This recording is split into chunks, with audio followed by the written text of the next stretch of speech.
Hey, good evening, everyone. Welcome into Packers Total Access. My name is Clayton. You can check us out on packernet.com. Find me on Twitter at Packers_access.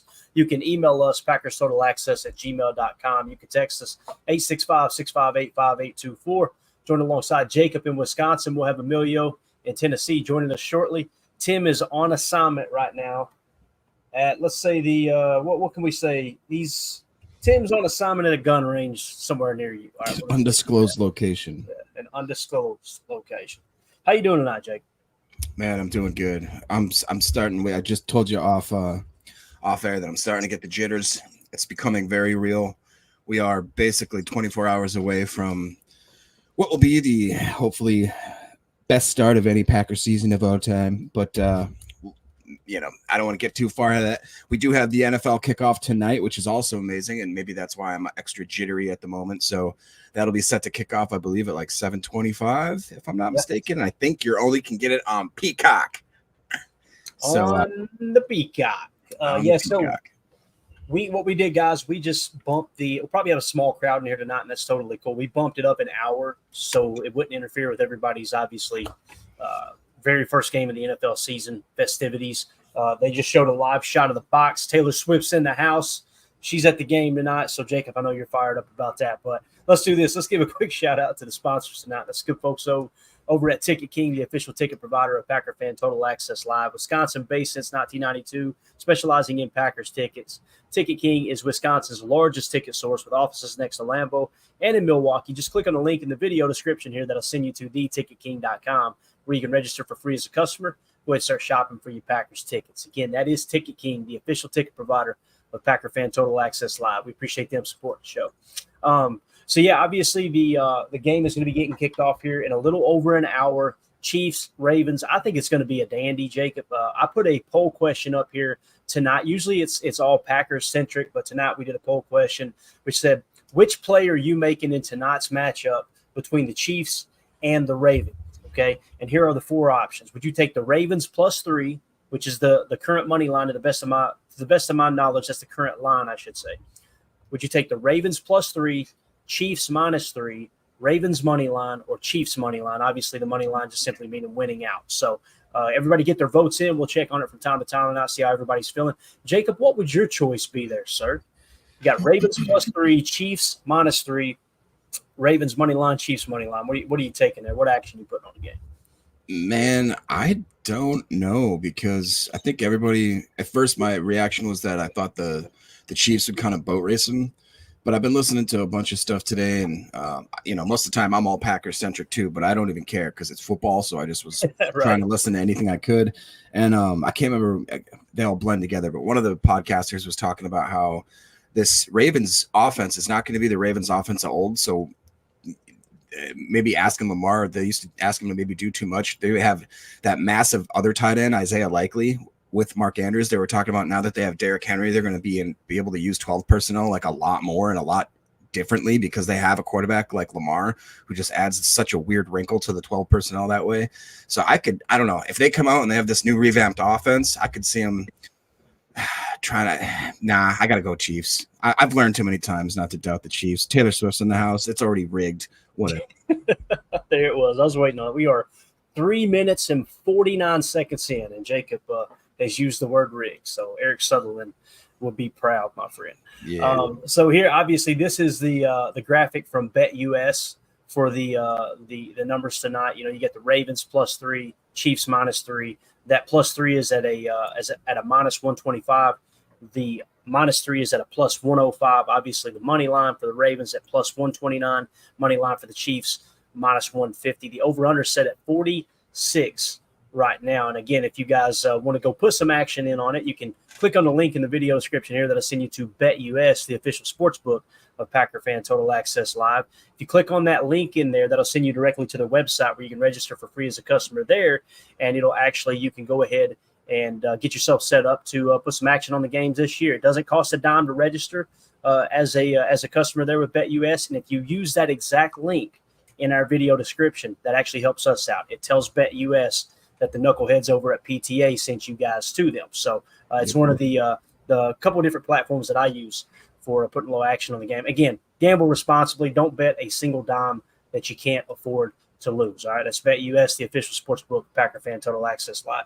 All right, so Jacob, let's go to the chat real quick. I know we already got kind of lit up in here. CJN said, football is in the air. I've been waiting since noon with the PTA up on my YouTube. That's commitment right there, my friend. Yeah, buddy. That is commitment. Appreciate you, pal. Jake Shavink said, Chiefs running out of 12 personnel, baby. Man, I'll tell you, they ran some 13 last year, too, which is wild. I think they ran more 13 personnel than anybody else in the league. Pretty interesting stuff. And Isaiah Pacheco, Jacob, he's pretty solid back. Man, that dude runs hard, doesn't he? Yeah, especially for how small. You said Pacheco. Did you mean Henry? Mm-hmm. You said Pacheco. You meant Pacheco? Oh, did he say Ravens? I thought he said – no, he said Chiefs running out of 12. I was talking about Isaiah Pacheco for the Chiefs. He said Chiefs running out of 12, talking about 12 personnel. Yeah, I mean, I'm just saying Pacheco is, I think, deceptively tough for how small he – I hate saying he's small, but he reminds me kind of like Aaron Jones where you don't expect him. He's willing to lower the shoulder, and he's hard to tackle, man. And I think he's underrated, obviously, with how much of a well-rounded back he is. I like him a lot. I have him on a few fantasy teams for sure. That's for sure. Yeah, I think again, the way he runs, he's just a lot of fun to watch. He plays the game the right way. Seems like he does anyway. So let me make a note here. Yeah, so I think they ran a lot of 12. They ran a lot of 13 last year too, which, by the way, man, I got this dandy set up today. I'm so fired up, man. Got the route combinations. You see this? Yeah. That's nice. Got the route tree. We got the running back route tree, and then a little place to put some notes. It's laminated. You got the whole back sheet. You can use a little whiteboard. Love it. Absolutely love it. I'm a geek. With the Office Depot. Can you send me one of those or the plans for it at least? I can send you the exact graphic. Absolutely, man. There we go. Cool. All right. John Schmidt in the chat said, okay, non-gambler, what does money line mean? John, all the money line means is you're taking a team to win outright. There's no point spread involved at all. And typically the favorite, you get a little, like worse odds, if you will, right? Meaning it takes more money to make more money, as opposed to like if you take the underdog, then you're gonna get a little bit better odds on that bet. That's all that means, man. So when we say money line, that's why I hesitated to put that in the poll question, because I know there's people that aren't gamblers. And look, if you're not, totally cool, get it. I'm not a heavy gambler myself. I'm the most boring gambler you will ever meet in your life. I'm taking the safest bets possible. And it is fun to put a little action on the game. You just got to be careful, because people get out of control with it, no doubt. But that's what money line means, Bub. Appreciate you asking there. Let's see what else we got in the chat here. Jake Shavink, Clayton, crazy to think about 22 months ago, we sat and talked about Jordan Love in relief versus Philly and what could be. Now 10 is running the show. Jay, I couldn't have said it better myself, man. It's wild to think about how fast things change. And to see him at that press conference earlier today, Jacob, we're going to get to it here in a minute as well. We actually got a little sound bite from him. That dude is so mature. And to think about him coming in relief in Philly, what's wild about that, and I'm sure Jake would agree, he's the same person today that he was in Philly. Like, he even keel, calm, cool, collective in the huddle, in the pocket. You could just see that what people meant when they said he's got that quiet leadership trait, right? But what do you think about that, man? 22 months ago. Yeah, time flies, man. I mean, and that's not that long. I mean, basically, just under 2 years, and the Packers organization is completely different from that point. There's certain parts that are still the same, but I would say the vast majority of, that whole offense is completely shifted, completely different, new faces, same coach and all that kind of stuff. It is kind of cool how, it wasn't seamless, but it was pretty close to seamless when you're asking to switch, franchise quarterbacks, and even like we've talked about the weird mannerisms that almost are identical, the way that he flicks certain wrists, the way he rolls out in certain ways, takes certain dropbacks, the footwork. And it's just crazy to see that he was able to kind of take some of those tendencies. And we saw that when he got into that game in Philly, and it was that spark where we're all like, oh, okay, so we have something here. I don't know who, or if Goody would ever admit it, or if I think that was from when he made that quote, like, oh, we always knew what we had in Jordan. But I feel like that was probably the moment where he was like, oh, thank God. Yeah. I really feel like that when he did that, it was more of a relief of like, okay, we got something here. And then we've obviously seen what happened over the last year. So it's pretty cool. I know there's mixed emotions, mixed responses to Goody saying that too. And I understand both sides, because remember when they were talking about the 5th-year option last year, Goody actually said, that's a lot of money to pay somebody who hasn't hardly played. Yeah. And then he comes out and said, oh, we knew all along. It's like, all right, I don't know if we did. But I can appreciate it. I can appreciate the enthusiasm. Since we're talking about Jordan Love, let's just skip this right to the front here. This was Jordan Love in Brazil earlier today, met with the press, and I just tweeted out Green Bay Packers quarterback Jordan Love was asked in Brazil what it's like to play for an organization who always has great play at the position. Go Pack, go. Here we go. Here's QB1 down in Brazil sporting the white long sleeve tee there. My man looking sharp. Franchises of the NFL, and this franchise has like legendary quarterbacks, Favre, Aaron Rodgers. Everybody believes that you can be one of these legendary quarterbacks. What is your game to step up this season to be one of these guys starting tomorrow here in Brazil? Yeah, I mean, for that, I really just try and focus on me and being the best player I can be every day, best quarterback for the team, and kind of let the rest handle itself. I know I'm in a great organization who's had tons of great years of quarterback play with some really great quarterbacks. So I'm definitely blessed to be one of those guys, the next in line, and just try and focus on, like I said, being the best version of myself every day, and go out there tomorrow and put my best foot forward. Great leaders redistribute praise and absorb criticism, Jacob. That's exactly what he did right there, man. Yeah, he's great. I watched all these press conferences and I couldn't help but chuckle every time. Every single reporter sounds like Hoist Gracie or some right. sort of like, they're like, huh, how's you guys doing? You ready for this? It's so funny. And you can watch when they did the panel. Elton Jenkins was and Kenny Clark were up there. And then I think it was Xavier and Jaden Reed. And one of the guys starts asking a question, and apparently he was staring dead right at Elton. And he's like, Kenny Clark. And he's after like halfway through the question, Elton's like, Kenny's over here, dude. And he's like, oh, sorry. And he turns over, and then he starts asking Kenny the question. And all four of them tried so hard to keep it together, and they did. But you could tell they wanted to just lose it. It reminded me of us trying to do a podcast. Yeah, exactly. Exactly. Speaking of us doing a podcast, Randy Cleaver says, evening, everyone. Like the early start, can watch at work instead of listening on the commute. Randy, we talked about that pre-show, man. We're like, hey, you know what? Randy can listen at work if we start early. It's the whole reason we did it, dude. So that's what we do for our listeners. You're welcome, Randy. Yeah. So none of that was true. I'm sure you guys know that. But thanks, Randy. Appreciate you, buddy. Drew D says, seeing Love showed the world the Packers coach quarterbacks with those different mechanics. It wasn't just Rodgers being Rodgers. I dread the day, Drew, that Tom Clements steps down, man. Because I really believe. Now, listen, Matt LaFleur needs just as much praise, if not more praise, than Tom. But, man, that dude has just done a phenomenal job. And to be able to trace him back to Notre Dame and I think he won a national title at Notre Dame. And I think he went on to the Canadian Football League and had a great career there. And he was involved, I believe he was involved with Favre on, Favre's last few years here with the Packers. Then he completely worked with Aaron Rodgers the entire time. He steps away, not the entire time. He steps away for a bit when they fired that coaching staff. And then that's one of those things too, man. I know many people don't like it, but you got to give Rodgers thank God he went to the coaching staff. Hey, said, can we get Tom Clements back in here? Because who knows where Jordan's development would be without him, man. And again, it takes an entire tribe, man. It ain't just one person. Obviously, Matt LaFleur and Tom have worked well together. And it takes someone like Jordan Love, who that's the other thing too, Jacob. Like Jordan needs a ton of credit because he was not good last year. I'm not last year, but the year before. Like in camp and stuff, all the reports were like, this dude had to bust his ass to get where he's at, man. And it's yes, he had great coaching. Yes, he has a great organization, but you got to tip your cap to him too, man. He's put in the work. Yeah, I mean that's like you said, that's kind of his MO. He's just been resilient. Seems like he doesn't get too extreme. He doesn't get too down. And like even after wins, it's almost robotic in a way, which I like. And I think that if you think about all the great quarterbacks, they seem to have that level of where they just go into that mode when the game's on the line. You think about the Brady mentality or Peyton Manning or even, Brett Favre or Drew Brees. They seem to just have a gamer mode where they kind of just turn on. And I think he's really, really good at doing that. And I guarantee you that he learned from the last throw of that last season, and that's probably sitting in his brain. So there's stuff that I'm sure he wants to – I know he's made goals for himself. So he's one of those guys that just seems like you don't have to worry about any kind of self-motivation. Yeah, and that's Mike Tomlin 101. We want volunteers, not hostages, right? I think it was Lombardi said, I will not I am not going to waste time motivate. If I have to motivate you, I will fire you before I motivate you.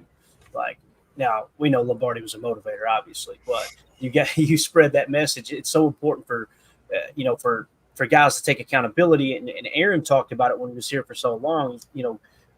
All the great teams were player-led teams, not coaching-led teams. Like they held each other accountable, right, within the locker room. I think it's important. Boz in the house, the superstar. What's up, Boz? He says, speaking better already. Completely agree, man. This dude he's just maturing. He's got that fat bank account. He put a ring on his lady's finger there. That life's looking good for Jordan. By the way, did you see the interview that Football Not in America did with him, Jacob? Did you have to catch that? Was that where they surprised him with his lady on stage? Yeah. What's her name? It's Ronica, right? Ronica Stone. I believe so. Yep. Yeah. Hopefully I got that right. But did you see? You can tell a lot by a man watching the way they react when their lady friend walks in the room, bro. He looked like a kid. He lit. I love it. I love it. The dude is just so well. But for a second, you could tell there was a part of me that's like, am I in trouble? Right. I'm supposed to be talking to her. No. But yeah, I mean, and again, it's I would love to have had an opportunity to hear his father speak. Obviously, who's no longer with us, passed away when Jordan was young.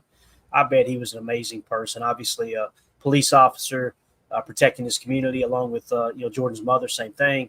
You can just tell he was raised right, man. I love it. Absolutely love that he's our quarterback for sure. And that's exactly Coach Lynn says. Player-led team, amen, Clayton. I'm sure Coach Lynn, being a coach, is like, man, that makes our job a lot easier. Right. We can focus on what we need to focus on, which is how do we get the upper hand on this opponent. If you're having a babysit, man, that's it's mental energy for sure. Eddie A. Pack in the house, good to see you, buddy. Said, I love that he's our quarterback, man. Says, amen. So Turtle says Isaiah Rodgers out. We're going to hit on the injury report a little later in the show, but that is correct. Isaiah Rodgers and who was the linebacker, Jacob, we talked about that's out? Devin White. Yeah, Devin White. We were hoping would play. He's not playing. Yeah. So there you go. Appreciate it, So Turtles. Like I said, we'll get to the full injury report here in just a little bit. Ron Sample says, do you think Clements can be as good training others to coach quarterbacks as he is coaching the quarterbacks himself? Man, can he pass down his abilities to other instructors? And I'm sure he's talking about the new QB coach assistant that we brung in, right? Sean Mannion, I think's his name, who was recently in the league. He played under Sean McVay and several other people within this system that we run in Green Bay. I sure hope so, Ron. Man, I'll tell you, if he can pass that along, call it a hot take.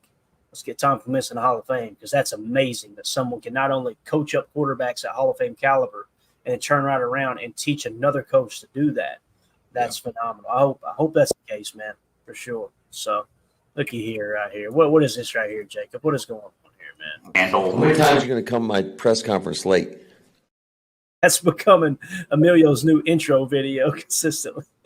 Emilio, I know you literally slid sideways into the driveway and got right on the camera, man. I appreciate it. Showered, I'm ready to go. So I know Jacob yelled at me last time. I didn't shower. So Jacob was going.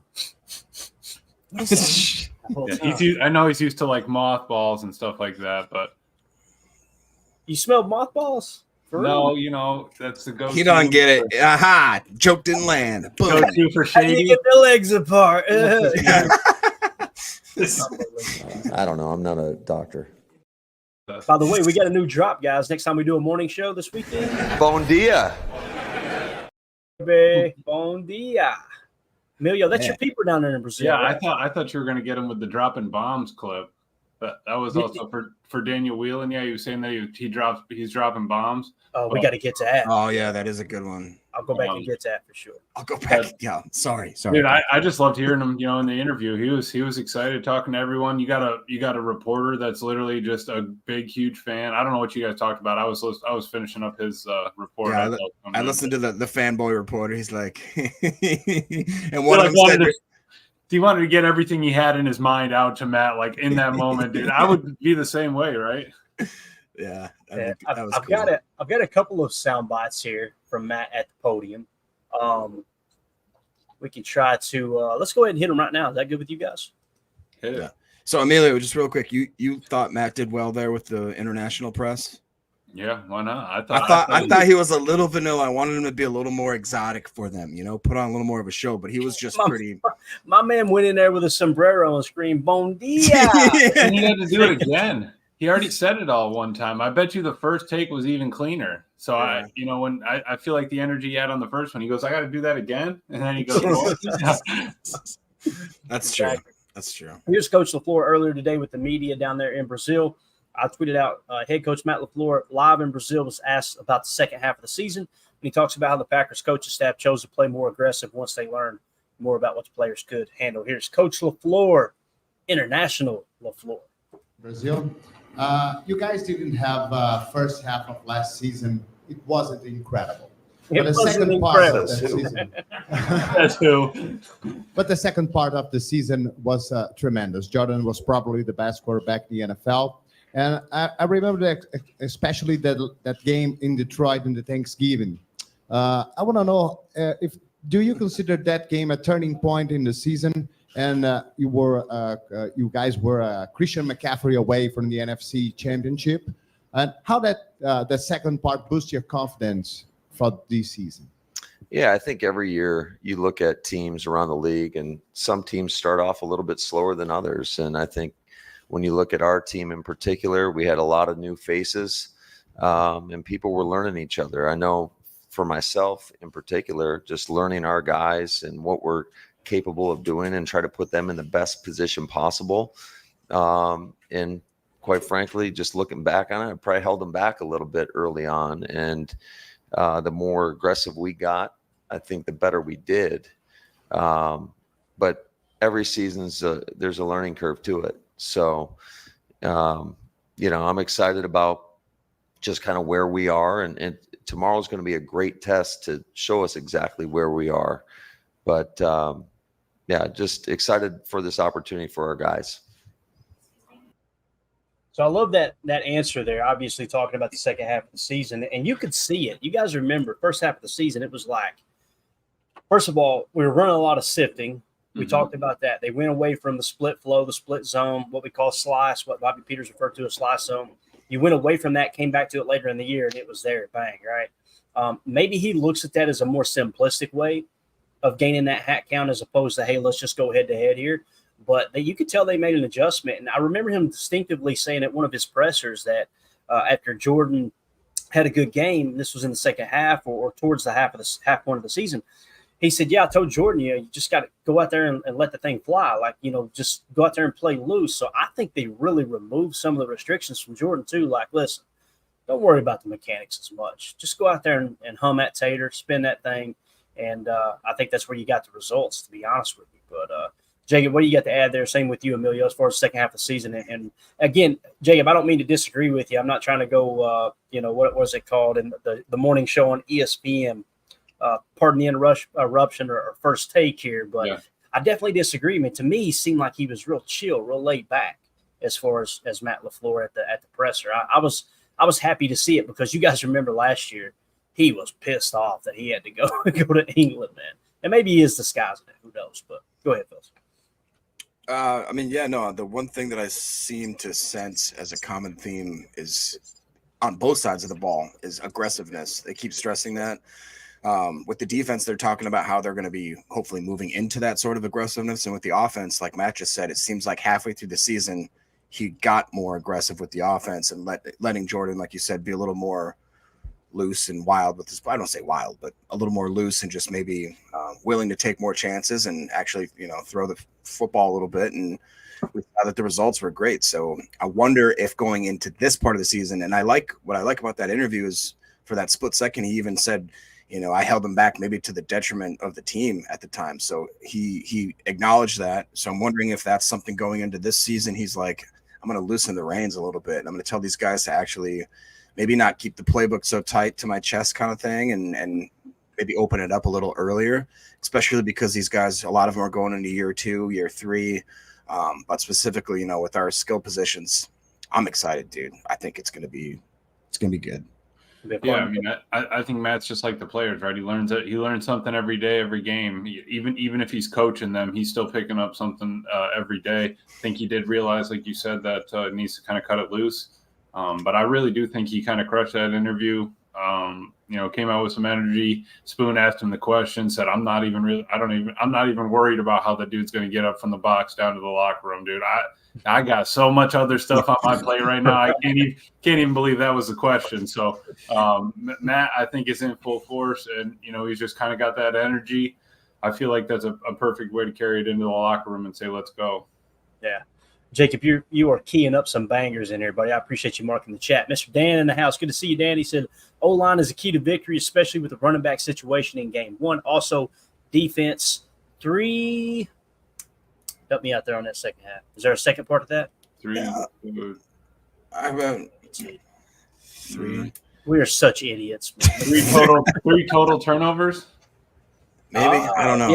Yeah, maybe. We'll let Dan clarify that. But I agree with the O-line. Again, it's a boring way to look at football, but I'm telling you, man, it's why I'm so hesitant in this Eagles game. Like I said, if I look at the first 4 games of the season, if you had to say, Clayton, you got to pick one loss, this is the one I would pick.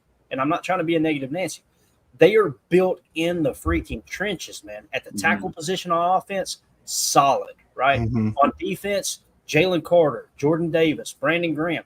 They're just built really good up front. Now, listen, if Jordan gets hot and they start putting up some points, jump out to an early lead like we did against Dallas, could be lights out early. I hope that's the case. But I'll tell you this, man, Packer fans are giving me a lot of hope because this is the game that I'm like, listen, if we come out of here, as long as we compete, if we come out of here with an L and we're like, okay, let's get some stuff cleaned up and let's march on, I'm totally cool with it. We come out here with a big dub like some people are saying, bro, this might be a historic season, So bank the early wins, right? What's that? Bank the early wins if we can. Yeah, absolutely, man. But to that point, I mean, all the podcasts, even that PFF podcast, they were talking about the O-line. It's both ways. It's our O-line versus their D-line, and our D-line versus their O-line. They got the the center who was their right guard before. We got Mekhi Becton, the 6'7" dude in at right guard. How are we going to attack the interior? And just got to let them eat. Yeah, definitely. Coach Lynn says, does Green Bay have a Hall of Fame for position coaches? So what I did was pull up the Packer Hall of Fame here, and I was just going to kind of see if we see anything about coaches in here. It should specify for the coaches. I don't think this is just players. Maybe it is players. I've seen co-founder there. Right there. Well, Vince. Yeah, there's Vince Lombardi, right? Let's see if there's anything as far as other coaches. There's property manager / trainer. So there's a trainer that's in the Packer Hall of Fame, right? And might as well shout him out, right? What is that? Jorgensen, Carl Bud Jorgensen. I bet Bud could throw back some daddy sodas right now. President Executive Committee, man, Andrew Turnbull. If you guys don't know who that man is, go do some research. We did a couple of history segments on him the first off season that we did a pod. Man, that dude, vital for the Packers' survival. One of my favorite Packer people right here, George Whitney Calhoun. Read up on him. He's a co-founder. I used to have the picture behind me. Mandy took it down. She said it looked tacky. So it was just a picture of this random guy sitting there in a suit, but he and George Whitney Calhoun stopped Curly Lambeau on the street corner when he was in town because he came back from Notre Dame after getting strep and had to essentially drop out of school. And he said, hey, you should start a Sandlot club. And George Whitney Calhoun worked for the Press Gazette, so he helped kind of promote everything. And he's just as vital as Curly Lambeau in the creation, maybe more important than Curly in creating the Packers, to be honest with you. Then they ended up being big rivals because he tried to get George Whitney Calhoun ran off the board. And then that was the time that Curly was trying to buy the team and get some investors to buy it. George Whitney Calhoun's famous quote was, I hope I live longer than Curly so I can piss on his grave. So there you go. George Whitney Calhoun, rightfully so, in the Packer Hall of Fame. There you've got Dominic Olejniczak. He was the president of the executive committee. Let's see any more coaches here, man. There's a lot of people in this Packer Hall of Fame. And again, Milio, when we go up for the draft, bro, we have got to prioritize going to the Packer Hall of Fame. We got to get tickets early because you have got to see it. You haven't been, have you? No, I haven't. I didn't have time last time. Jacob, have you been, man? Yeah, it's been a long time though. Oh, it's changed a lot, then. Yeah, it is phenomenal, man. I want to go in there with a little lunch pail and a sandwich and some chips and just stay all day. Right. Yeah. I just want to touch the grass, right? Exactly right, sir. Let's see. Board of directors, Frank Like, I think is how you say it. Any other coaches here, fellas? There's Phil Bankston. Yeah, Phil Bankston. That's right. Assistant coach, head coach. We got a band director that's retired there with Wilner Burke. Oh, man, hey, they said my man could carry a beat, bro. I just imagine him. We need an AI image of Wilner Burke in a DJ booth. You know what I mean? I love it. All right, who else do we got here? Team physician, board of directors. Board of directors. I'm not seeing any position coaches. Coach Lynn, he may be the sports writer. Yeah, Lee Rimmel. Oh my God, man! One of the there we go. Assistant coach, John Red Cochran. Let's see. Yeah, no position TV announcer. Yeah, team photographer. Scott. Radio announcer. We got pretty much everybody but that. Yeah. Yeah, film and video director. Yeah. Wow. All right, man. There's a bunch of people here. So yeah, I'm not seeing any position coaches. Maybe he's the first one, Coach Lynn. I know I wouldn't vote against it. Would you, fellas? Nah. No. All right. There you go. Think about that. The guy that literally coached our 3 franchise quarterbacks for 30 years back to back to back. Like that's, I think that's worthy. Mm-hmm. Yeah. We need to have that as a poll question one night. Does Tom Clements deserve to be in the Packer Hall of Fame? Let's start that trend, baby. Start the trends. Get the hashtag going. Put it up on Twitter, Clayton. Yeah, let's put it on the ticker too, right? Hey, there we go. Back to the chat. Randy Cleaver says, Matt's a good guy. Talking about LaFleur. My cousin ran into him at the airport in Green Bay, and he talked with her for a few minutes. That's awesome. I just missed meeting him last time I was at Lambeau. I was in the basement there. We had a private tour, and the guy who was giving the tour said, "Hey, there's the golf cart." He pointed over to the golf cart that Bakhtiari gave Aaron. And I was like, "Really?" He went, "Yeah, come on." He took me over there. So Mandy stayed with the other tour guide. And we went around the corner, and I got some really good pictures of the cart and everything. And then I came back, and Mandy said, "Well, you just missed Matt LaFleur. He just went having a press conference." I was like, "You got to be kidding." Uh-huh. And then another time, too, when we were in the box, not the year you went with me, Jacob, but the year before, we're up there in the luxury boxes, and we went to the restroom. I ran to the bathroom. Mandy waited on me outside, and she said, "You just missed Mark Murphy. He just walked by." So, It's like, dude, what are we doing? You're like Michael Scott when he's out front of SNL and then Conan walks past him and he's like, "Right now? Are you serious?" Exactly.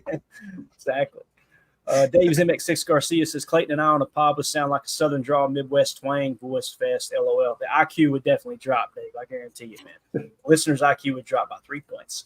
Ron Samble says, weather problems in KC, chase everyone to the concourse.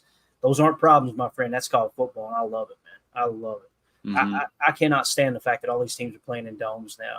Are y'all as like passionate about that as I am? Am I the only weirdo out here that it pisses off when you have to watch a ball game in a dome?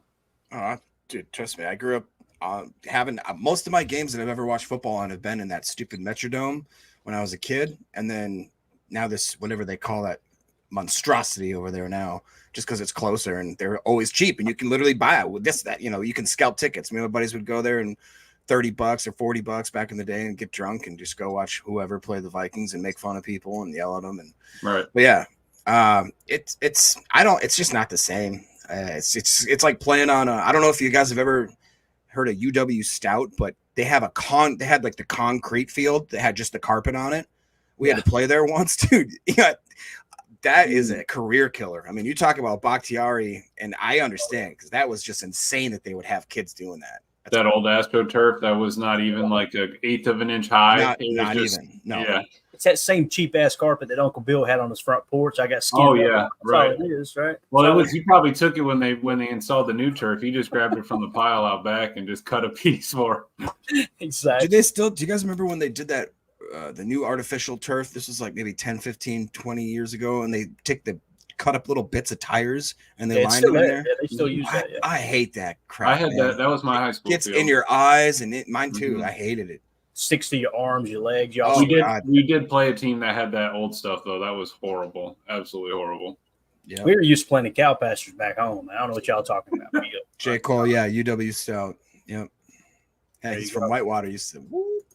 And Mr. Dan did clarify. He says 3 turnovers forced by the defense. Keyboard froze up. Sorry about that. I just thought we were idiots, Dan. It was you. We figured it was us, man. But come on now. Clarify that.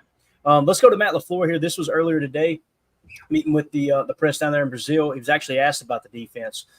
Fast, physical, and going after the ball is the way he described it. Let's see what Coach had to say. I would like to ask you how the team are feeling about it and what do you see as an improvement for the team on the defense side?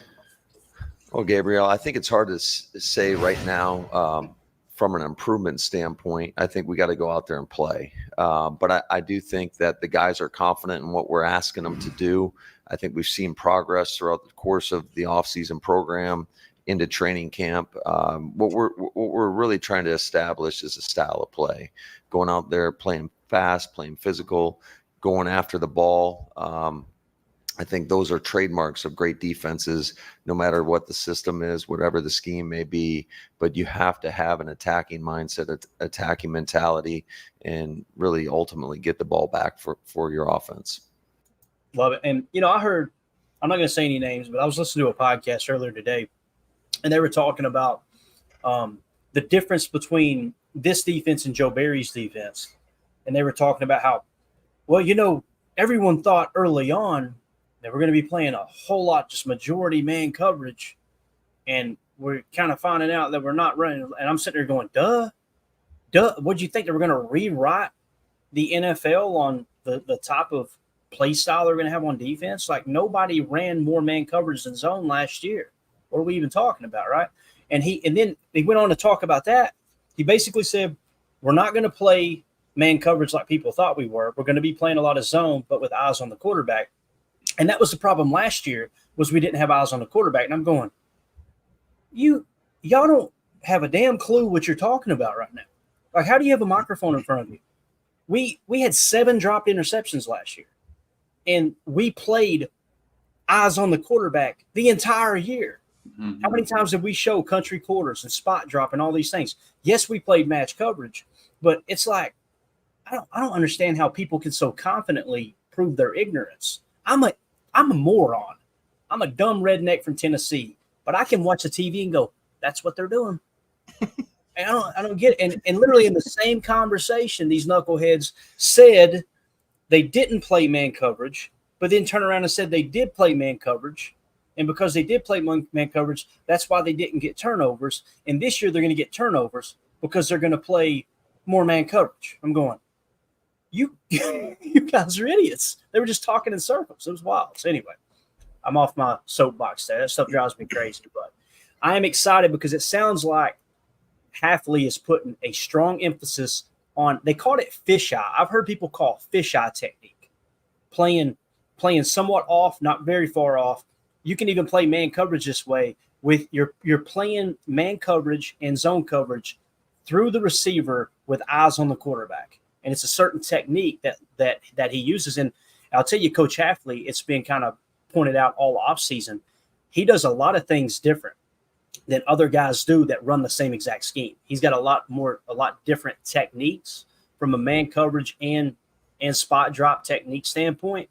And again, all you got to do is hit timeout, go back in time, and listen to people like Richard Sherman talk about how, no, this dude, he is sharp as a tack. He gets it. He understands what the player's dilemma is in those situations and how to give them just a little more edge, a little more, opportunity for success than most DCs. So, I don't know. Let's go around the horn with that as far as the new defense. And what do you guys kind of expected? And am I completely off my rocker here? No, when you talk about that fisheye type concept, I'm imagining him kind of like the lens / where he's trying to keep basically 2 eyes on each person at the same. I would call that the chameleon coverage, because you know how they can freaking look all over the place. I mean, they can, both their eyes can be looking different places at once. Clayton, God, get a zoo book. That's how I am when I get about 7 daddy sodas deep. My anyway, go ahead. And I just think that is actually kind of cool if he could teach that, because it's probably a lot of peripheral vision, and you're just trying to sit there and notice little tendencies and keys. And I love that he's so hands-on. When you saw him with Jair and Stokes and all those guys kind of working on their breaks and their what do you call that? Like their stab move or whatever. Like it just really is awesome to see guys that are 1, young enough, 2, fit enough, and 3, smart enough to actually get in there, be like, nah, dude, your technique's wrong. And let me show you how I would like you to do it. It's just cool. And I think that the guys have that extra oomph and maybe more aggressiveness because they can, that coach is like right there, actually showing them what to do. It reminds me a lot of like the Dan Campbell-esque type players, you know, where they're actually like, they're running drills with you. Same thing with Sean McVay, same thing with Kyle Shanahan. When there's a younger guy, same thing with, I love the clip of who's the Dolphins stupid nerdy coach. I love him, but he's a nerd. He's awesome. Michael McDaniel, is that him? Yeah. And he's like rolling through practice with his sweatpants on, and then like the caption's like, when your parents leave you home for the first time or something like that. And he's like, Or it's just jamming. When your dad leaves you with the family business for the week or something. Yeah. So anyways, I just think guys kind of, you know, I think they use that as motivation. It's just, you know, don't get me wrong. I'm sure Rex Ryan was a great coach and Mike McCarthy, but it's like, if I asked you to do up down right now, I know you could do the down. I don't know if you could get back up. And that's like hard to get motivated. Yeah, that reminds me of a place when you said you don't know if you can get back up. There's a little place that Jacob likes to frequent. That is it gone? Did somebody delete that? They've been now there. Oh no! Oh.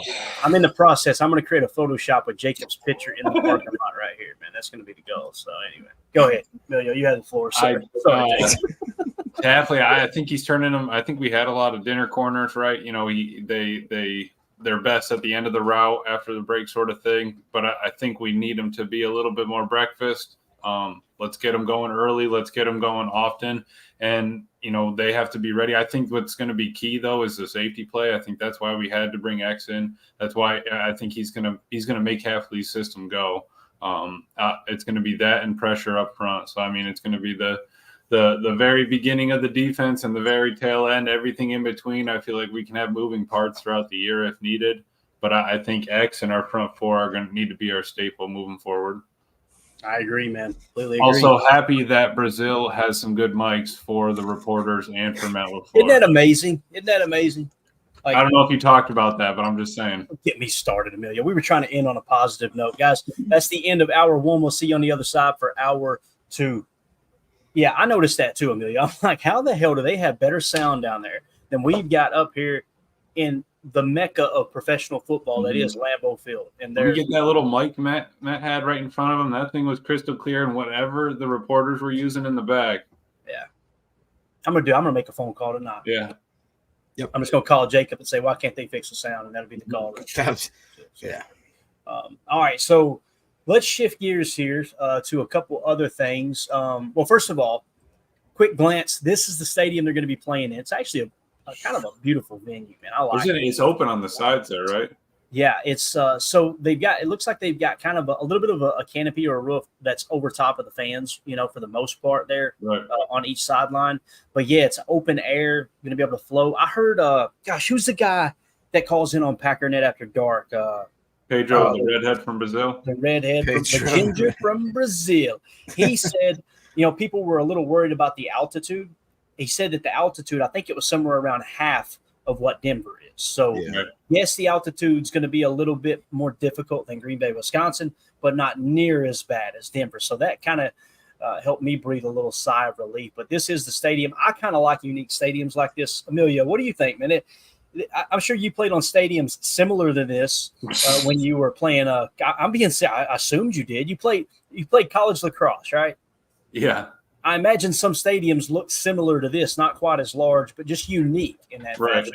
Oh, definitely. Yeah, I played at BC, played down to LSU, so it's pretty wild. But I've played at Tulane, but it's all kind of different, right? It depends on the size of the school, what it's like. But I think it's cool that they have that stadium there. Obviously, it's for soccer, but let's bring them down. Even right now on the old Teletube there, they're at the stadium doing a little interview right now. So looking at it right now, they're kind of in the bottom right corner, bottom left corner, looking at the scoreboard in the background. So I think it's going to be pretty wild, man. But a beautiful stadium.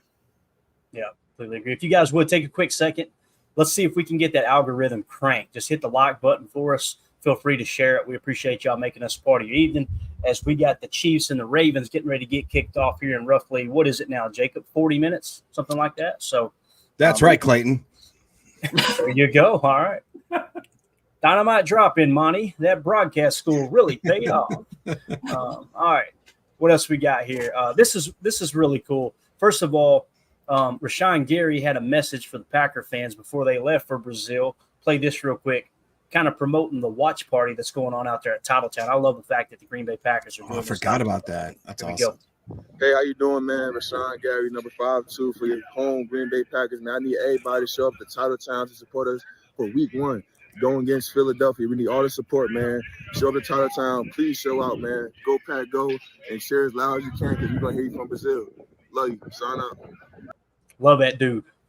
Team captain, leader of the defense right there, in my opinion. I just think he's everything. You see who was the first one to roll the guy through the tunnel there? When Matt LaFleur, they were introducing the new guy on the team, the Brazil fan. Yep. Rashawn was the first guy. Let me roll him through there, baby. Let's go. You said the first guy to roll one. I'm like, is it legal down there? What are we talking about? I was a little nervous here. Titletown tweeted this out, said Titletown announces new details for the Packers watch party. Registration required to attend free outdoor event featuring the Packers alumni. Attendees invited to bring hygiene and household items to donate to kids in need. How about these? God, I love this organization, man. Go ahead and capitalize on that. You know what? Since we're all getting together, we're going to be, everybody who's obviously blessed beyond belief. You got health to get out here in the open air, watch a ball game together, kind of kick in the new year, the new season. While we're at it, we're all together. I'm going to bring in some extra items and help some local people in need. I just think that's absolutely awesome, man. So I love that they're doing this. And Jacob, I know we've kind of talked about this recently. Hopefully they start doing more stuff like this. Again, you know my idea. I would pitch it to them, but nobody listens to me. I'm just ignorant like that. But all the away games, I'm telling you, it's get them in the bowl. Hey guys, we're going to sell tickets inside Lambeau. Come watch it on the big screen. We'll have the concessions open. I'll be going up for away games. I just find it hard to believe that with all the construction they've done, with all the facilities they've put in, with all the, we walked through there, man. And don't get me wrong, I was a little buzzed up, so I don't remember exactly everything, but it was so much more built up than the time I was there just a couple of years before, and so much more built up from the year I was there before that. And I think it would just, why would you build up this massive literal title town if you're not going to utilize it more than half the season? Like you just said, it is an absolute gold mine that's sitting there waiting to be excavated. And I think that we should just send some people, like you said, man, even if we can't, why not? Why would you not just load the bowl up and or build another whole facility where you could have just a massive gathering of like anywhere from 30 to 40,000 people, whoever wants to come and just watch it in person, have a bunch of like self areas where you can definitely tailgate that's closer to like actually watching the game, or some big, you could make it into this unbelievable atmosphere even when it's not a home game. Let's just roll down a sheet, just a bed sheet on the side of the building of Lambeau. Put a projector up there. Just tailgating outside. We don't have to worry about inside. Think about a couple porta potties out the and they've got the capabilities of doing it. Like when we went up for the Rams game, I made sure I booked it early, and we were staying at the Lodge Kohler, and we had a room that was on the Lambeau side. So we literally pull back the curtains, and it's Lambeau, right? And they actually showed, because it was around Christmas time, a Christmas cartoon on loop for like 4 straight hours that night. Me and Mandy sat there, TV off in the hotel, had a cup of coffee, watching this Christmas cartoon on the side of Lambeau. Like you could play old games like that. People would show up at the parking lot. Get a couple of hot dog vendors, make a little extra money. Come on, dude. Like I don't know. I love that place. That way you don't have to staff the whole stadium. You could just, all right, gather around outside. We'll have a couple extra, security here and there, whatever. Porta potties, send it. Absolutely, man. I love it. Let's clean up the chat real quick. So Turtle says it has to start with our D-line generating pressure. Their O-line is stout. Very well said, So Turtles. And again, the weak spot, if there is one, is definitely the interior of their offensive line. Their tackles are strong. So you might be beating your head against the wall if you're trying to get aggressive on the outside and getting pressure. So it might be something where make sure you're occupying those tackles and try to play either an over, or I said either an over or under, either over or under, so you can free up Kenny Clark in a one-on-one matchup, right? Like that might be your best bet. And you get Devontae White in there, spelling him from time to time, maybe Carl Brooks LVN in the D tackle position on passing downs, do the same thing. Because those tackles, There's nothing I would want more though than Rashawn Gary to come out there and beat Lane Johnson's head in all night long. That would be absolutely awesome. Going to be a tough task though, no doubt about it. What do you guys think about the D line generating pressure, man, with their O line being so good here? We need front four pressure. It's going to be the key to this season, honestly. I mean, but they're looking at it one game at a time, one play at a time. But we need our front four, our starting four to set up and make a statement. And then we also need our backups because, like you sent that link before there, Gruden earlier, Clayton, I was listening to his clip there. He was saying, they're not going to be prepared to play 75 snaps. You know what I mean? Rashawn Gary's not ready to rush 75 snaps right away. So I think that that's perfectly fine. We'll just get LVN in there and we just got to rotate and keep the pressure up. Yeah, definitely. Jacob, anything to add to that, brother? Yeah, I mean, that's what we talked about all offseason is that we have a crazy rotation, both at the edge or the DN position now or the D tackle. And we have guys that can actually play both positions, which is insane, or they can move up and down the line. And we've got absolute HMMs, man. Even if it gets down to, the end of that rotation, they are going to be coming off that ball. And it's going to be weird now seeing them with their hand in the dirt, most of them, almost all the time. Who knows? Maybe Halfley will throw a little bit in there. But I agree. As long as we got them HMMs coming off the edge and, beating that Johnson down on the edge there, that'd be good. Yeah. You say HMM, man. I was thinking we need to have a Photoshop every week of the Human Meat Missile Award there with whoever's face on it, But it just hit me. Where's Smitty? We ain't seen Smitty in a while, right? Ain't seen Smitty. Yeah. Hopefully he's all right. When people disappear like this, I think, oh man, did I say something to piss them off? And then immediately think, are they okay? Which, by the way, I heard from Trucker John today. Shout out Trucker John, dude's just absolutely awesome. What a man bear that dude is, and appreciate him staying in contact. Obviously, he's dealt with some health issues. You just keep kicking ass out there, Trucker John. We appreciate you, bub. Drew D said, I just registered for the watch party. Thanks for reminding me. You're welcome, bub. You're welcome. All right. So Turtle says it has to be with our D line generating pressure. Their O line is stout. We already hit on that, right? Ron Samble says pressure will be the thing that causes more turnovers. Hopefully, pressure pick, coverage sack. Yeah, and again, hopefully we can generate pressure with Ford. But man, we talked about it all week long. The blueprint seems to be zero blitzing. And I think Sirianni actually answered a question about that earlier. I don't know if you guys seen that, but he said, yeah, we know that's how teams attacked us last year, and we're preparing. So got to be careful. Well, that's the problem is everybody has been talking about, we got to beat Jalen Hurts with pressure. You don't think they know that? Yeah. So I think that's why you kind of got to think outside the box. You got to be maybe a little aggressive at first, see how it goes, and then dial it back accordingly. But I trust Halfley. I think he's ready for this. Yeah. Randy Cleaver said earlier, sounds like that's up Jaws' alley, talking about that fisheye technique and all that, kind of eyes on the ball. And yeah, I completely agree. I think Jaws' interceptions are going to go up this year, although he did have a couple drops last year. I think he will. I think he's just rejuvenated. I really do, man. I think everybody is on that defense. Yep. Drew D says, will it be hard for players to see the clock in a 2-minute offense? That's a good question. Talking about the stadium. Play clock or game clock. I could see that. I saw in that picture there's the one big one, but when they were doing that interview, I did see they had the banner ones that kind of go around the rim. So maybe they'll have a stationary one. Everyone's got to know, or at least Jordan and the wide receivers kind of thing. Got to know where that's at. Surely they've thought of that, right? For God's sakes, they loaded up a Freightliner with all their equipment and goalposts to ship down there. So, that's probably what Matt's more worried about. Jordan Love seeing the clock rather than how his, defensive assistant, secondary coach is going to get down to the locker room. Great point, man. Great point. Dick in the chat says the Packers did an excellent job in the press conference in Brazil, in my opinion. Completely agree. I thought they were all the players too, man. They were, upbeat. As soon as they got off the plane, Jacob, I'm sure you've seen the video. They looked a little sluggy. Did you see? I didn't. The players, some of them were just like, you could tell they just were like, hey, I'm sure they just woke up kind of thing. Because they probably 10-hour flight, 12-hour flight, whatever it is. I thought it was awesome. Like you seen Jaw smiles and everything. Jaw was happy as heck. No, he was excited. Was fired up. Yeah. There's people there greeting them, Packer fans greeting them. Obviously, Matt LaFleur responding to them. I thought it was cool, man. Halfley looked locked in. I don't know if you've seen him. Yeah. Coach Half looked locked in. He did. Excited about it. Yeah. I'd have to agree, though, Dick. I thought they handled it really well. I thought everybody was upbeat. So everything has worked out really, really well down there so far. All right, let's go to a couple things that came down the wire here on Twitter. MVP odds via. Do you say via or via? How do y'all say that? I think I say. I think I want to say via. I think I say via. I think everybody else says via other than me because I'm an idiot. But okay.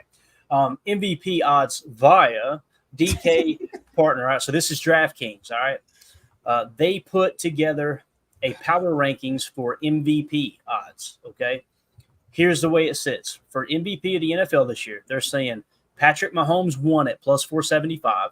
Number 2 is Joe Burrow plus 950. Number 3, Josh Allen. He's sitting at plus 900. Number 4, Lamar Jackson plus 2,000. That's might be worth dipping into there, Touch. Number 5, C.J. Stroud plus 800.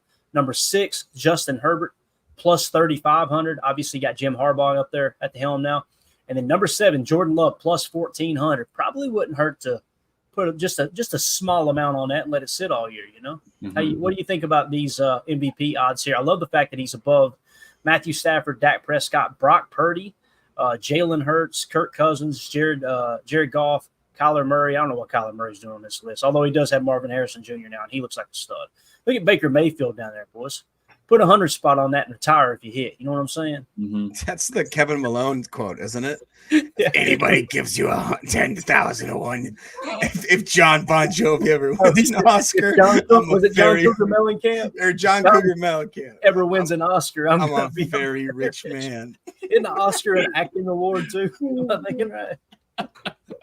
Oh God! God, I love Kevin Malone. I can't think of Kevin Malone without thinking of the chili hitting the floor every time. I love that he uses the manila folders to try to pick it up, put it back in there. Because it's the one thing I do best. Oh, and then he drops it. How do y'all feel about DraftKings partners here putting Jordan 7th in the running for MVP? Although the odds obviously are different, that's why it's listed on the right. But what do y'all think about that list? Him sitting at number 7. You think that's fair? Too low? Too high? What?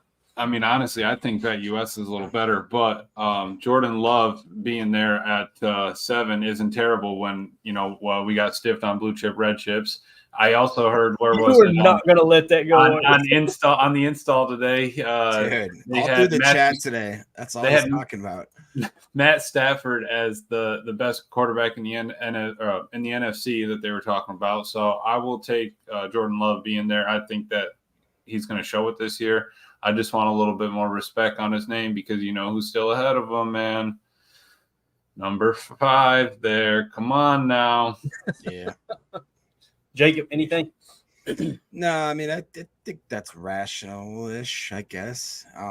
It's interesting that Dak's where he is compared to Jordan and Brock Purdy and all that when they had that discussion. So, whatever. Like you said, this is DraftKings. I'd like to check a more reputable one, probably like BetUS or our guys over, Hey. Go. All right. I know those guys. There's your MVP odds according to DraftKings. Also, PFF Green Bay Packers tweeted this out. Jaden Reed from the slot last season, 44 receptions, 7th best in the league, 653 receiving yards, 3rd best in the league, 7 receiving touchdowns, 2nd best in the league, 115 yards after contact, 4th in the league, 16 catches of 15-plus yards, 2nd in the league. That chair's spinning, ain't it, Amelia? I believe that chair might be spinning. Yeah. So I actually quote tweeted this and said, what's crazy is Dontavion Wicks had a higher passer rating when targeted than Jaden Reed. And you see these numbers, man. Oh, yeah. I think Jaden Reed probably going to lead this team in receiving yards this year, Amelia. It's going to be crazy to see because I think that with Romeo on the outside all the time, holding it down, I think that Jaden Reed's going to get those different kind of matchups. He'll get, maybe a silver linebacker somehow, a safety that's not ready for him, and just being able to rotate, keeping him fresh, bringing out Wicks, rotate through Watson. We'll bring Bo and Heath out there just once in a while to spell him. I think he's going to be the kind of the jack of all trades. He's going to get a couple pitches, screens, reverses, definitely. I just hope Matt brings him into the backfield once in a while. We don't need to hand it off and let him, pound it up the middle or anything. But I think that he could finagle some cool plays up with him in the backfield. Yeah, there you go. Got a couple people comment on the way we were saying via and via. Drew D says, I say it like Clayton. There, I'm sticking with it, Drew. We're dying on that hill, bro. Holding it down. Yeah. I don't know what this means. CJN says I say via. Okay, cool. I don't know what that – you're going to have to pronounce it for me, bro.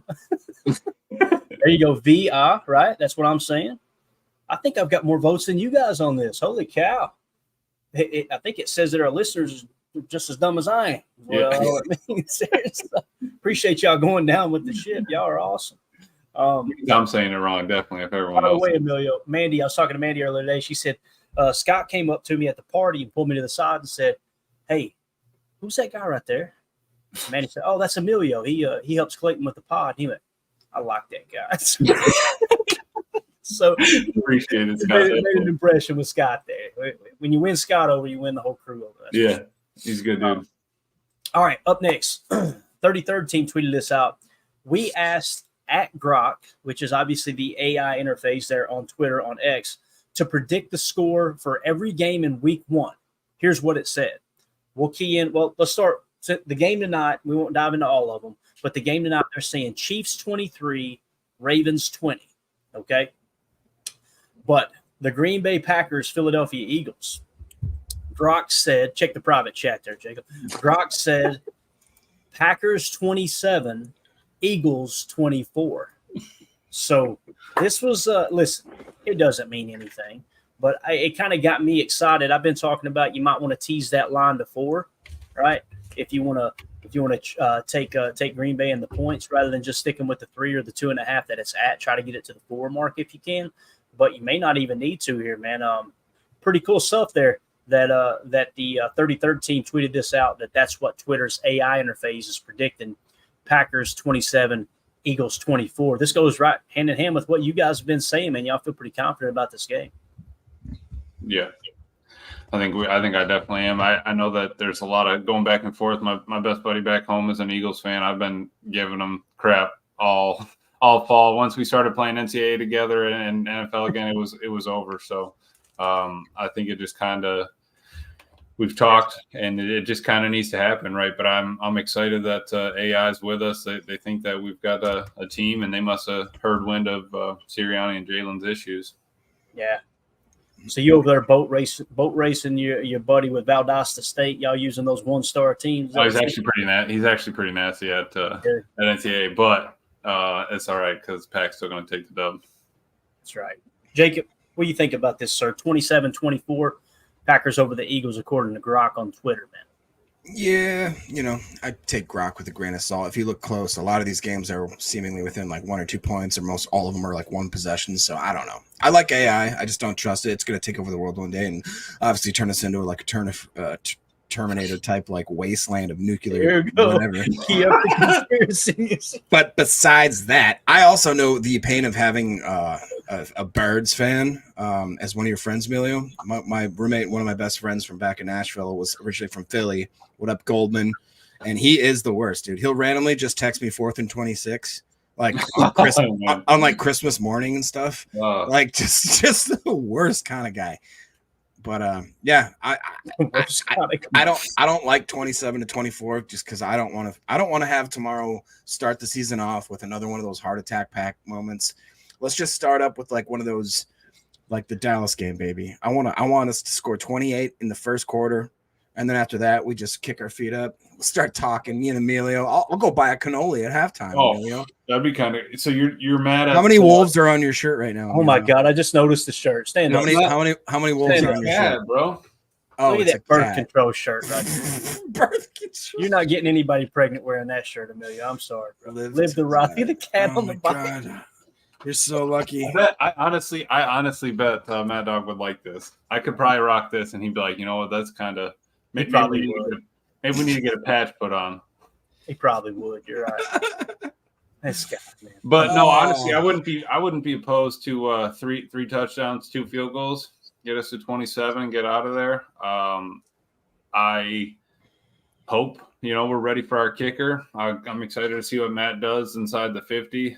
From the 50 to the 30, and see kind of how our offense is set up. But yeah, definitely. Greg Ross said, "Cue up the X-Files music, man." I wish we still had our conspiracy. So yeah, we got hit with a copyright on it. Stupid. And what's crazy is it was a copyright we were allowed. Like they told us there's no problem there, but I'm like, I'm getting rid of everything.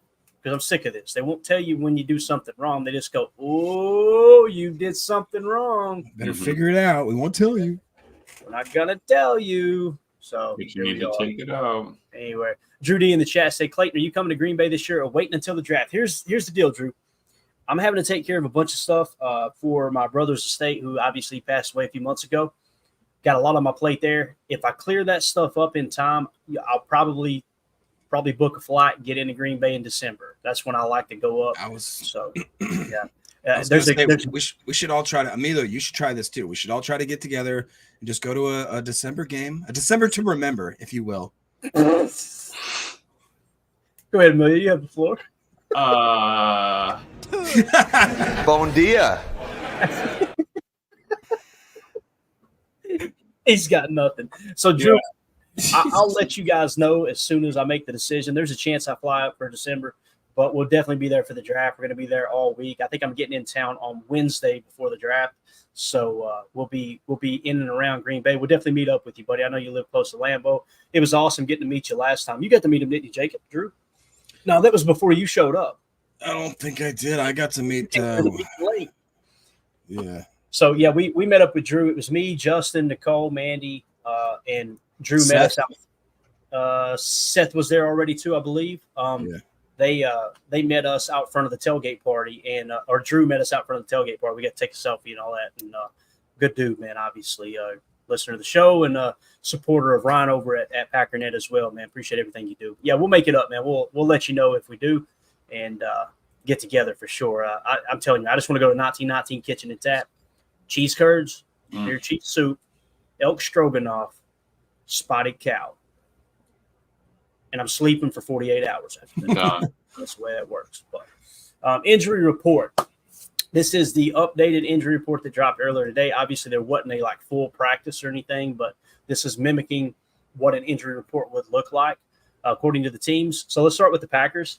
Edgerrin Cooper, guys, full participation. Ooh. My man, I don't know how many snaps he's going to get, but he's playing. I'm excited about it. Romeo Dobbs, good to go with the hand injury, the contusion, if you will. Right? Contusion sounds like something you have to deal with when you eat too many cheese curds, but that's sort of another thing. Tucker Kraft, limited participation with the back. I didn't even think about this, Emilio. Somebody was talking on the pod earlier today. It might have been Jen, Gabe, and Chewy, or maybe Jason Moody. I can't remember. They were talking about him having a sore back and then having to fly 10, 11 hours. Yeah. Bro, you know that back. Oh my God. Yeah. Coach, can I lay down in the alley? Can I lay down in the walkway, please?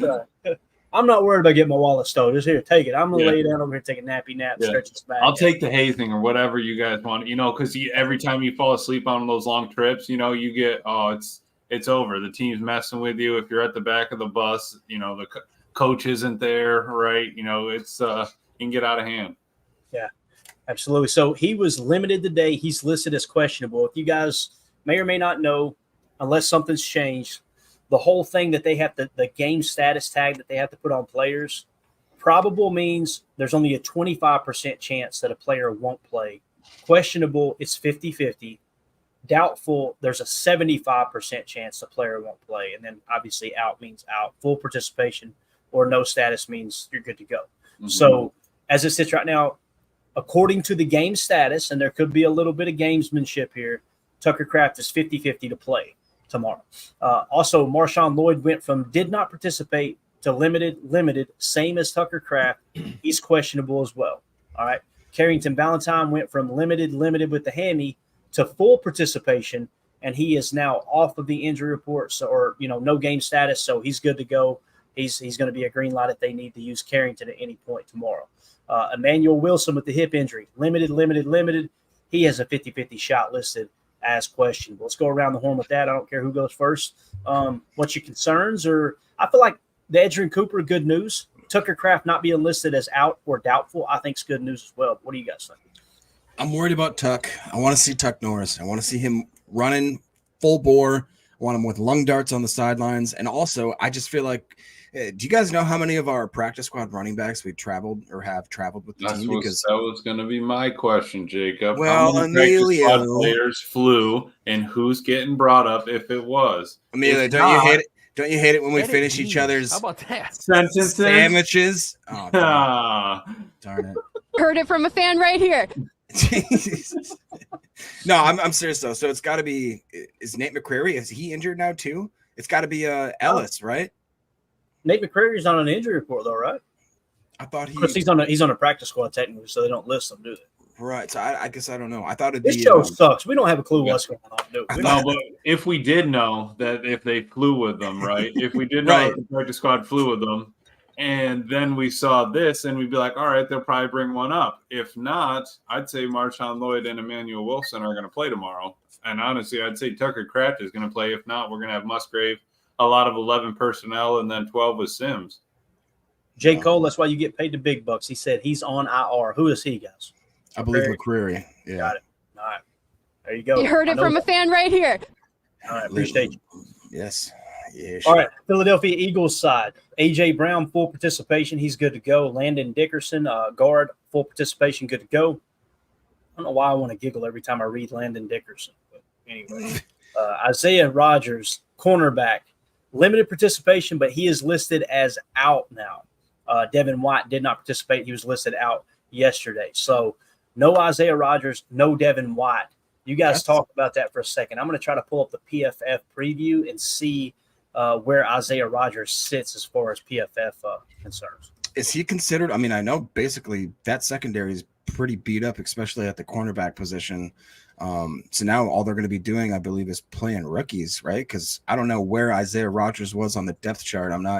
That's what I'm trying to find right now. But I have to imagine that anywhere on that Eagles depth chart, if you're getting hurt in the cornerback position, it's going to be a plus for us. Because think about it, our offensive skill, like our wide receivers and our tight ends, are really in tune with Jordan Love, I feel like, right now. And they're going to have a lot more, I think, a bigger advantage going into a game time situation. And by the way, like just randomly, it didn't hit me that this was going to actually be a crazy event that we're going to, guys. We're basically going to a Super Bowl. Do you guys know how big of a deal that they're going to make? Apparently the halftime show is going to be double as long as it normally is. It's going to have it's the equivalent of having like Celine Dion and Beyonce and Taylor Swift. We have like Celine Dion. No, seriously, they have like the three biggest people in Brazil. Like it's like there's Celine Dion, their Taylor Swift, and their Beyonce all at once. They're playing 3 or 4 different acts so our young guys get to go into the first game of their season across enemy lines into a freaking different country, basically playing in a Super Bowl atmosphere to start the season. As much as I hated it and I didn't want them to go, it's going to be crazy good experience for them. Like they are literally going to see what it's like to be in a almost over the top Super Bowl atmosphere in game 1. So I hope we win, obviously. You're talking about Celine Dion in another country, man. Our honeymoon, we went to the Dominican Republic, to Punta Cana. This dumb white guy right here had never been out of the country, right? So Mandy just drug me along out on this island, right? We're down there, and they got a cigar shop. I'm like, all right, they won me over here. Let's go get some cigars. That's good cigars, too. So we go in there, and the guy hears my accent. He says, where are you from? And I said, I'm from Tennessee. He said, no, I went, United States. He went, oh, States. He went, love American music. He went, come. And we walked to this back room where he's got all of his cigar store. He had a pink boombox. He sits down, lights a cigar up, pushes play on a CD, and on it goes, take my breath away. He's going, love America. I was going, what the heck is going on right now? And you're just like, I got to find that picture. Maybe get a picture of us. She said, here, let me get a picture of y'all together. So I'm standing there, and I'm literally doing the awkward, and he's got his arm wrapped around me. Like, this dude's going to take me home with him. It was hilarious. So anyway, there you go. Sorry to cut you off. Celine Dion made me think of my little Dominican friend with the great cigars. But here's what we're looking at, depth chart. All right. We're talking about Isaiah Rodgers, right? Mm-hmm. So he's listed as out, obviously. On their depth chart, I don't know if you guys can see this well enough. Let me zoom in there a little bit. All right. So you'll see their corners. They've got Keely Ringo and Darius Slay Jr. as their top corners, with their nickel back being Quinyon Mitchell. Not the great band that Emilio loves, but the nickel slot corner there. Right. Isaiah Rodgers is listed as the backup to Keely Ringo, which would be considered, I guess, the number 3 outside corner. So they lost a little bit of depth This is according to ESPN. It doesn't mean it's accurate. On PFF, he's not listed as a starter either. So probably just lost a little depth there, to be honest with you. And they did have Nakobe Dean starting over Devin White, which was what the Eagles fans were saying in here last night, right? So Let me ask you, how much of Jeremiah Trotter Jr. and Oren Burks do we see? that's a great question, man. Because If it we were were eyeballing Trotter Jr. and Oren Burks used to be here. And everybody's talking about how their linebacking core sucks. This is Eagles fans. When I say everybody, Eagles fans are like, that's a great point, Amelia. You might see him just jump right into the starting lineup. Could see it. When they're running the 3-4, we're going to need, if they're in base a lot, I think we're going to try to run Josh a lot. Matt said the running game is going to be key. I know that it was asked by the reporter, but I think that it is. You're in a different area. We got to look, the stadium's going to be rocking. If we're on offense or defense, you're not going to be able to hear yourself depending. It depends on if they actually listen and only cheer when the Eagles are on, or, how home field advantage it's actually going to be. But I think that we need to run the ball, get a couple of first downs and then go from there. We ran a ton of 12 personnel, more 12 personnel than anybody else in the league last year. If we're going 12 and Trigger in there 3-4, Musgrave flexed out if Tucker is healthy. I like our matchup there, man. They're going to have to bring a safety down or walk a linebacker out on Musgrave. You guys remember in the preseason when we went trips or we went Trey Wright with the Y flex, and what that did was put a safety on Dontavion Wicks, might get a little bit of that Trey look with the Y flexed out, and then have Tucker, playing that U spot there too. So you can give that same Trey Wright look out of 12 personnel, just simply treating Musgrave like a wide receiver, right? And that's definitely his superpower for sure. So, and looking at Tony on his interview right now, got a little moisture on the camera. What if we get a little? I'm saying down in Brazil. What if we get a little bit of rain tomorrow night? Then you have to. Then the running game is your game, right? Pulling up the forecast right now. Y'all talk amongst yourselves here. I think weather could be big. I know we talked about the air quality and all that, but you only get a last second notice before the weather hits. We're going through it tonight with KC, but field conditions, all that. I just wasn't sure. Yeah. That'd be an interesting wrinkle there. Ron Stanville says, "Man, if you guys give us, you got to give us the heads up if there's going to be a December to Remember." Do you know what that's from? The December to Remember sales event. Those stupid commercials where they walk out and they're like, "You bought me a Lexus," and then like, what did he buy? They drove it up the mountain with a 5-foot ribbon on the top of the thing. Yeah. He bought you a Lexus. What did he buy? A side chick. That's the real question. Exactly. Yeah. All right, so we're playing tomorrow night, right? Yeah. This is Sao Paulo, right? Yep. Brazil, we got it. So Friday night, that's what we're looking at. We're going to be high of 74, low of 61. So it's going to be in the 60s probably around game time, I would imagine. Mid-60s, 7 o'clock. Yeah. It's going to be 9 o'clock or 9 o'clock their time it kicks off.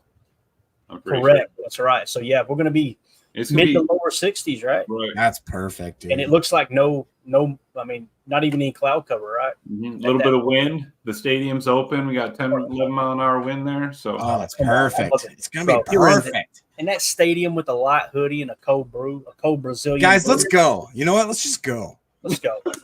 Buy tickets now. We'll get down there probably right around. Amelia, I'll meet you in Knoxville, man. All right? Yeah. All right. I'm driving. Go through the Panama Canal. We'll get down there. No problem. Apparently, it's really easy to come up. I've never tried going down. Jacob, why do you got to be on this? Listen, the facts are the facts. All right.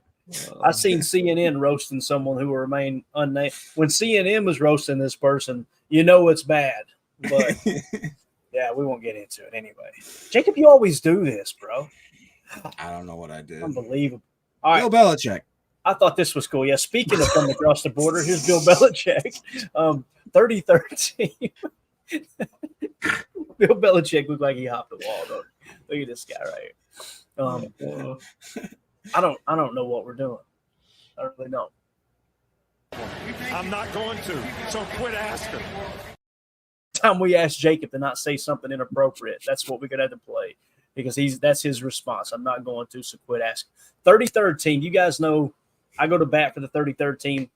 Bill Parcells, former GMs, former players, Kurt Warner, contributor there as well. You got first ballot Hall of Famers at the player, executive, coach level, and they're writing articles, reports, putting out analytics, things that they deemed important when they were in the league. I think it's absolutely huge. It's way better than some of the other garbage sites, in my opinion. 33rd team announced, welcome to the team, Coach Belichick. So Adam Schefter, they had quote tweeted Adam Schefter and said what Bill Belichick has in store this season. He's going to be a strategic advisor with the 33rd team and on the Pat McAfee show once a week during the season. He's also pretty much living at NFL Films is what it sounds like. And he's doing a bunch of extra stuff for NFL Films. It sounds like he's got access to the archives and he's just pulling random old gems out. Bro, I kind of hope he never coaches again because that would be his niche. He's just an absolute historian of the league. If you give him a daily show with NFL Films just talking ball and the history of the game, shut up and take my money. You know what I mean? So I just thought we would mention that real quick because, again, I really do like the 33rd team. I think they do an excellent job. So that's pretty much it. Anything else you guys, you got a comment on that? Y'all want to hit on anything in the chat? Let's have at it. Y'all wrap this thing up here. I got a chat here from Drew D from Milwaukee Journal Sentinel. It says the Packers brought quarterback Sean Clifford, cornerback Robert Rochelle, running back LaMichael Pirine, running back Ellis Merriweather, and fullback Andrew Beck from the practice squad to Brazil. Ooh, all right. So now I'm thinking, all right, probably Merriweather is going to get elevated for the game. If I'm not mistaken, isn't LaMichael Pirine? I thought he was like a pretty kind of elusive type back. I think he might be Samaje Pirine's younger brother. And I remember I thought he was in like Oregon or something like that, and he was kind of like a flashy type of explosive player. So, and I personally love what I saw from Merriweather. So I would expect at least one of those guys, if not both, to be activated because it doesn't seem like these two running backs might not be ready. Right. Go ahead, Emilio. Anything else, Bob? No, nothing. We got a game coming up right now. We got one sleep tonight, game tomorrow. It's make sure you order your pizzas early, get your food lined up, get your work done, get a cold one, and get some water so you're hydrated. You know, it's going to be a long night. We're going to be on till it's going to be past midnight, right? With an 8:20 kick. So, but it's a Friday night, baby. You know what I mean? I don't know. You got to work Saturday, Emilio? You know, I got to sleep in the bed. I got to sleep in the race car bed. I got to sleep in that bed, baby. He said, I might wake up, check the oil, but that's about it. You know what I mean? Right here, that sounded bad anyway. ML Football tweeted out insane photo of the current Lightning at Arrowhead before the Chiefs Ravens. This was 32 minutes ago, so it's already passed, but that's why there was people in the chat talking about that. So they're getting ready to get this thing kicked off. Nature's wild, man. Yes, it is. What is it on tonight? Do we know? It's on network? Peacock. So it's on Peacock. And tomorrow, what are we on? Peacock as well, right? Peacock. No, it's on NBC tonight, is what it says here.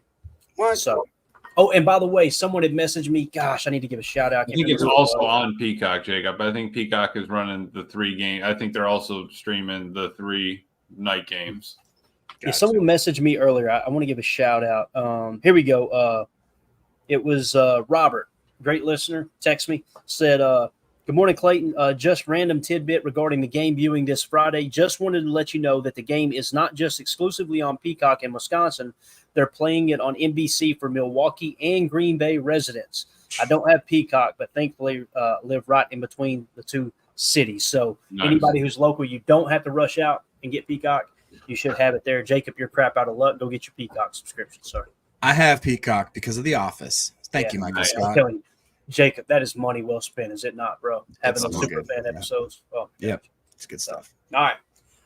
The show officially sucks at this point, so we're going to get out of here. We appreciate everybody hanging out with us. This was a lot of fun. We'll end it with Coach Lynn saying Oren Burks plays for the Eagles, laughing emoji. So there you go. That dude's bouncing around like crazy. But Godspeed, Oren Burks, just not tomorrow night. Right. So, all right. We will see y'all tomorrow. Go ahead. Yeah, I just got to say before the Chiefs. I don't listen too much Taylor Swift. Exactly right. Jeez, how many times do you think we're going to see her tonight? 25? She's already been on the TV twice, I think. I know. Hey, did y'all see the video? Somebody said she's in Madden. No, bro. And I don't know if they edited or what. They edited. They updated Kenny Clark's picture. I saw that. It was clean too. Yeah. I'm sorry. I got to find this. We're going over. Hang tight. Say something, guys. Kenny Clark's update on Madden is clean. They got the beard is just in full force. So that kind of almost looks like Jacobs, but much better on Kenny, right? And I think that there's a possibility they probably did put Taylor in. Unless it's a mod, Clayton, because you're in that mod community. No, wait. I got to show you this. I don't know, and it's not like great detail or anything when we say they put her in. And this could be BS. So you guys heard about the contract, right? This could be fake news. Yeah, they proved that was inaccurate, Jacob. It's real. You sure about that? You sure about that? We got to get a cut soundbite of Jacob going, it's real. No, you don't say that. All right, so you don't say that. All right, here we go. This is the tweet. Let's give a shout out to Austin at Puka MVP. Said, no way Madden 25 has Taylor Swift in the game. Let's go mute it in case there's music. So you're going to see our boy score a touchdown here. He's going to do his weird little dance that makes me feel very uncomfortable every time he does it, to be honest with you. Yeah. There's that little something there. Look. Oh, no. Hey. Bro, they added a random lady with an 87 jersey on that shows her up in the box. Yeah, no, that's her. Listen, I got to be honest. I kind of like it. I think it's cool. It gives me another reason to hit Patrick Mahomes late after the play. You know what I'm saying? You can tell it's her because if she slips behind that pole, she'll disappear. Don't you do this, Jacob. Just saying. It wouldn't be. Hey, the episode's complete. Jacob just tried to get us canceled. So there you go. We're out. Thank y'all. We'll see you tomorrow. Here's the plan. We're going to be doing a pregame show roughly 1 hour before the game, and then we'll be going live immediately following the game for a postgame show. Okay? So, Emilio, Jacob, are y'all available for the postgame show? I'm hoping. It's the goal. Yeah, should be good. I'm hoping. What? Brookview Meadows closes at like 8 o'clock, bro. No visitors after 8. Why are you? Right. Well, he said, well, maybe I have key to the back door. Maybe. All right. That being said, we're out of here, guys. Appreciate y'all hanging out with us. We'll see you tomorrow. For those of you listening on the pod. Hey, thank you for making us part of your day. As always, let's go out and be the change we want to see in the world. And go Pack Go.